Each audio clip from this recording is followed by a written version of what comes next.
नमस्कार मित्रांनो, आपलं स्वागत आहे इतिहास क्रांतीवीरांच्या या सिरीजमध्ये। आपण पाहतोय सुमारे 100 वर्षापूर्व स्वातंत्र्यपूर्व काळात इंग्रजांच्या दडपशाही विरुद्ध तसेच समाजातील गावगुंडांच्या अन्यायाविरुद्ध शूरपणे लढलेल्या परंतु इतिहासाने दखल न घेतलेल्या क्षत्रिय बेडर रामोशी समाजातील दोन वीरांची सत्य कहाणी म्हणजेच बाजा बैजा एक सत्य कहाणी। आपण भाग 14 पाहिलेत। आज पाहणार आहोत भाग 15। भारताचे पहिले आद्य क्रांतिकारक राजे उमाजी नाईक यांना वंदन करून भाग 15 ला सुरुवात करूया। परत जोराने म्हणाला, बाजा बैजाने ह्यो रिवाज घालून दिला आहे त्यो कशासाठी? आजवर गेली 500 वर्षे रामोशी शब्द पाळत आली असताना आताच कोण आपल्यात रावण जन्माला आला आहे अशा विचारांनी सर्वच मंडळी चक्रावून गेली। बाजीनानाने जवळच उभ्या असलेल्या मल्हारीला सांगितले की आपल्या वस्तीवरील सर्वच्या सर्व पोरांसनी जांभळीच्या टेकडीवर जांभळीच्या झाडाखाली नेऊन उभे कर। हे ऐकून मल्हारीने प्रत्येक झोपडीत शिरून झाडून सगळ्या पोरांना जांभळीच्या टेकडीच्या रस्त्याला लावले व तो सुद्धा बाजीनाना बरोबर जांभळीच्या टेकडीकडे चालू लागला। आळूनानाने रस्त्याच्या कडेला देवळात पेटवून ठेवलेली दिवटी हातात घेतली व बाटली घेऊन झुकांड्या खाताच तो जांभळीची टेकडी दिवटी सावरीत चढू लागला। सर्वजण जांभळीच्या टेकडीवर येऊन दाटीवाटीत उभे राहिले।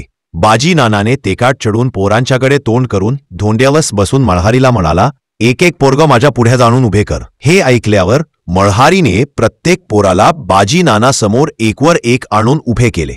बाजीनानाने बाळूच्या हातातली दिवटी घेऊन तिच्या उजेडात प्रत्येक पोराचा चेहरा पाहिला व कोणाच्या चेहऱ्यावर गुन्ह्याचे चिन्ह दिसते का ते निरखून बघितले, परंतु त्याच्या अनुभवी नजरेला गुन्हा केलेल्या खुणा कोणाच्याही तोंडावर दिसून आल्या नाहीत।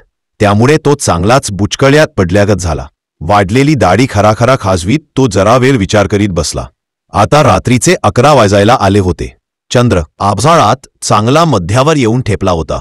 बाजीनानाने बाळूच्या हातातली दिवटी मल्हारीकडे देण्यास सांगितले व बाळूनानाला तो म्हणाला, टेकाड उतरून खाली जा आणि माझ्या झोपडीत खुंटीवर ठेवलेला चाबूक व खंडोबाच्या देवळातील भंडाऱ्याचा वाडगा ताबडतोब घेऊन ये।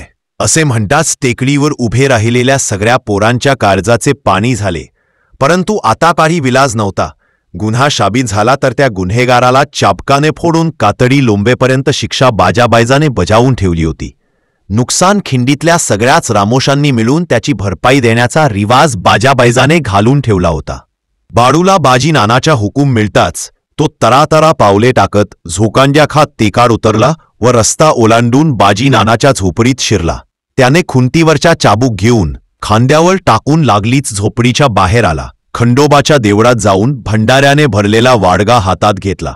त्यातला भंडारा घेऊन आपल्याच कपाळाला व तोंडाला फासला व चालकासह तो टेकडीच्या पायथ्याशी धावताच आला। झोपडीबाहेर अंगणात सर्व आया व लगीन झालेल्या पोरांच्या बायका आपल्या चिमुरांना जवळ घेऊन फेदरलेल्या नजरेने पाहत होत्या। बाळूनानाच्या हातील चाबूक बघून त्यांना काही कळेनासे झाले, परंतु बाळूनानाने तिकडे लक्ष न देता टेकाड घाईने चढण्यास सुरुवात केली। नशेतच त्याने बघता बघता निम्मे टेकाड पार केले। इकडे नवीन लग्न झालेल्या बायकांनी कासोटे खोचले व बारक्या पोरांना सासवांकडे देऊन बांगड्या मागे सारीतच बाळूनानाच्या मागे टेकाड चढू लागल्या। बाळूनानावर टेकडीवर पोहोचला। त्याने भंडारा भरलेला वाडगा बाजीनानाच्या हातात दिला व थाबूक धोंड्यावर बाजीनानाच्या शेजारी ठेवला। बाजीनानाने एक एक पोराला आपल्यापुढे बोलावून बाडग्यातील भंडारा उचलून गुन्हा केला नसल्याची खंडोबाची शपथ घ्यावायला लावली। टेकाड चढून आलेल्या बायका जांभळीच्या झाडाच्या बुडक्याशी येऊन चाललेला प्रकार बघू लागल्या। बाजीनानाने सगळ्यांना भंडारा लावून कोणीही गुन्हा केला नसल्याची खात्री केली व सर्वांना खाली मोकळ्या जागी बसायला सांगितले। त्याने हाताची घडी करून त्यांच्याकडे तोंड करून बघून सांगू लागला, बाजा ह्यो माझा आजा व बाजा ह्यो बाळूनानाचा आजा हाय। बाजा बैजानं इंग्रजांविरुद्ध बंड केले व इंग्रजांनी केलेल्या अन्यायाला तेवढ्याच ताकदीने चोख उत्तर देत त्यांना गुडघे मिटीला आणले। बाजा बैजानं आपल्याला काही रिवाज घालून दिले।